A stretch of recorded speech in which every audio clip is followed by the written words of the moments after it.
আসসালামু আলাইকুম। আপনারা সবাই কেমন আছেন? আশা করি আলহামদুলিল্লাহ ভালো আছেন। আমিও ভালো আছি, সুস্থ আছি। সকাল থেকে ভিডিওটা শুরু করলাম। এখানে হলো বিছনাটা গুছাই নিতেছিলাম। বিছনাটা আমার ময়লা হয়ে গেছে দেখে বিছনার চাদরটা চেঞ্জ করলাম আজকে। চেঞ্জ করে চাদরটা আমি আবার সুন্দর করে বিছাইতেছিলাম। আমার মেয়ে ক্যামেরা ধরে রাখছিল, আমি বিছাইতেছিলাম। তারপরে হলো বিছানো শেষ হয়েছে, ঝাড়ু দিয়ে আমি একটু ঝাড়ু দিতেছিলাম বিছনাটা। আর বিছনা ময়লা হইলে না আমার ঘুমাইতে ভালো লাগে না, কারণ ভালো লাগে। আর বাচ্চা কাচ্চার ঘর না, যে মাটি করে জুতা ছাড়া ওঠে, জুতা নিয়ে ওঠে। তারপরে হলো বালু বালু খেলে আসিয়া ওঠে, খেলতে যায় হেরে লইয়া ওঠে। বাচ্চা কাচ্চারা তো বলা যায় না কিছু। এখানে হলো আমি বিছনাটা সুন্দর করে গুছাইয়া তারপরে হলো দেখেন আজকে এত রৌদ্র উঠছে, অনেক রৌদ্র উঠছে আজকে, অনেক রৌদ্র উঠছে।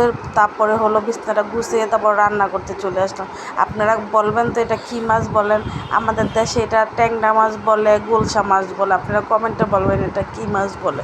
মাছটি অনেক সুন্দর, তাজা আনছিল। তারপরে হলো আমার শাশুড়ি সকালবেলা কাইটা রাখছে, কাইটা ফ্রিজে রাইখা দিছিল। তারপর হলো আমি আবার সুন্দর করে নামিয়ে ধুয়ে রাইখা দিলাম পোটলা করে ফ্রিজে। আর যা রান্না করার রান্না করলাম। আমাদের মানুষ তো কম, এখন কম রান্না করলেই হয়ে যায়। এই যে এখন আমি মাছটা ভাইজা নিয়েছি, তারপর আলু আর পেঁয়াজ সুন্দর করে ভাইজা নিলাম। ভাইজা এখন মাছটা বসাই দিব।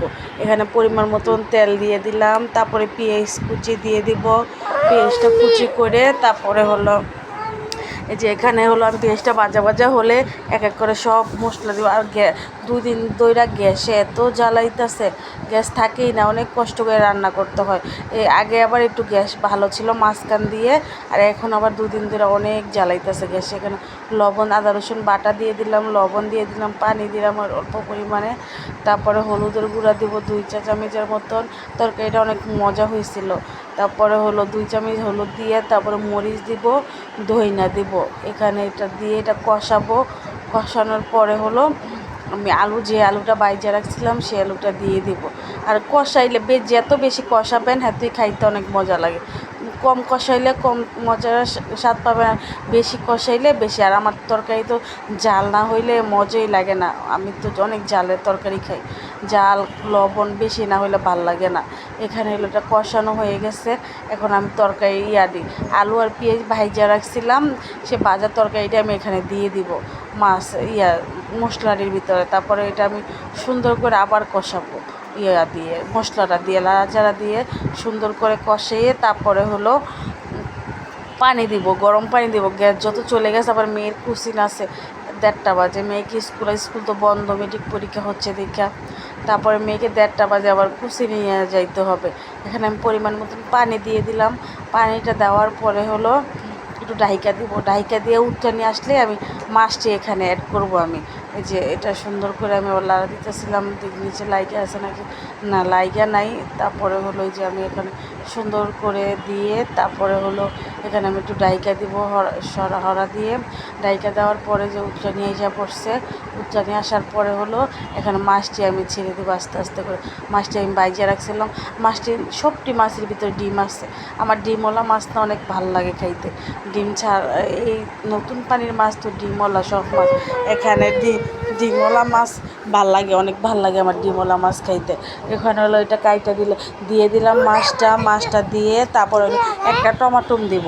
একটা টমাটো, বেশি টমাটো আমার ভাল লাগে না, ছোটো চাই একটা টমাটো দিব, ছোটো চাই একটা টমাটো দিয়ে তারপরে হলো এটা 5-6 মিনিটের মতো ঢাইকা রাখবো। আবার ঢাইকা রাইখা তারপরে হলো 2টা কাঁচামরিচ দিব আর ধনিয়া পাতা দিয়ে নামাই ফেলবো। যে টমাটো, আমি একটা টমাটো দিলাম, একটা টমাটো দিয়ে সুন্দর করে আমি একটু আবার ডাইকা দিব। ডাইকা দিয়ে তারপরে হলো কাঁচামরিচ আর ধনিয়া পাতা দিয়েই নামাই ফেলবো। তরকারিটা কালারটা মাশাআল্লাহ অনেক সুন্দর হয়েছিল, খাইতেও অনেক মজা লাগছিল তরকারিটা। আমার কাছে তো অনেক ভালো লাগছিল তরকারিটা। এখন হলো একটু ঢাইকা দিলেই হয়ে যাবে। তারপর ডাইকা দিছিলাম। এখন হলো যে ধনিয়া পাতা দিব আর কাঁচামরিচটা দিয়ে দিব। ধনিয়া পাতা আর কাঁচামরিচটা দিয়ে 2-3 মিনিট রেখে তারপরে নামাই ফেলবো তরকারিটা। আর তরকারিটা হলো একটু ঢাইকা দিলে কি হয়, আলুটা সিদ্ধ হয়ে যায়। টমাটোটা সিদ্ধ হয়ে গেছে, আমার টমাটোগুলো সিদ্ধ হয়ে গেছে, আলুটাও সিদ্ধ হয়ে গেছে। আর কালারটাও মাশাআল্লাহ দিলে অনেক সুন্দর হয়েছে। আমার ছেলের জন্য সবাই দোয়া করবেন। আমার ছেলেটা একটু অসুস্থ থাকে, আমার ছেলেটা অসুস্থ হয় আবার অসুস্থ, ঠান্ডা আমার ছেলেটা লাগিয়েই থাকে, ঠান্ডা কমেই না আমার ছেলেটার। আপনারা সবাই আমার ছেলেটার জন্য দোয়া করবেন। এখানে যদি আমার ভিডিওটা ভালো লাগে কোনো অংশে আপনারা লাইক কমেন্ট শেয়ার করে দেবেন আশা করি। আমার ভিডিওটা যদি আর কমেন্ট করবেন বেশি করে। এখানে হলো আমার মেয়ের জন্য একটু সাদা মুরগির মাংস রান্না করছি আজকে, শুধু কাঁচামরিচ দিয়ে মুরগির মাংসটা রান্না করছি। আমি একদিন রেসিপিটা শেয়ার করব আপনাদের সাথে, কোনো কিছু দিই নেই, শুধু কাঁচামরিচ আর ধনিয়া ফাঁকি আর আদা রসুন বাটা আর হলো গরুর দুধ দিছিলাম একটু, এই আজকে রান্না মুরগির মাংসটা। কালারটাও সুন্দর হয়েছে মাশাআল্লাহ।